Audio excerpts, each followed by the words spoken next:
ఇంటికి పెద్ద కొడుకు నేను. ఇంట్లో నడుపు కొడుకు, ఇంట్లో చిన్న కొడుకు నేను. ఇగో మీ అందరికి ఒక మాట చెప్తున్నా, ఇంటికి పెద్ద కొడుకు అనేవాడు ఎట్లుంటాడంటే గాడిద లెక్క వెట్టి చాకిరి చేస్తాడు, ఎద్దు లెక్క పొలం దున్నినట్లు మస్తు కష్టపడుతుంటాడు. ఇంటోళ్ళ కోసం అప్పులు తెచ్చేదాడే, అడ్డీలు కట్టేదాడే, ఇన్ని కష్టాలు చేసినా కూడా ఆడికి కుక్క కన్నా రెస్పెక్ట్ ఇస్తారు, కానీ పెద్ద కొడుకు మాత్రం ఓడి రెస్పెక్ట్ ఇయ్యాడు. ఇంట్లో నడుపు కొడుకు ఏం పని చేయడు, పని చేసినట్టు యాక్టింగ్ చేస్తాడు. ఇంట్లో దగ్గర అయ్యమ్మ దగ్గర అన్నదమ్ముల దగ్గర పైసలు తెగుతాడు, బట్టల ఖాతా దుకాణాల ఖాతా ఊళ్ళో ఇజ్జత్ ఉంటది. కానీ ఇంట్లో లాస్ట్ కట్టే నడుపు కొడుకే రెస్పెక్ట్ ఉంటది.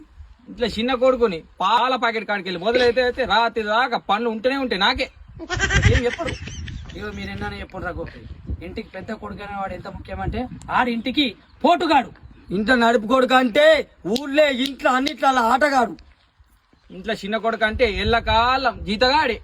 జీతగాడే, బరోబరి జీతగాడు. వీళ్ళిద్దరు జీతగాడే, ఈ ఆటగాడు నడిపోడు.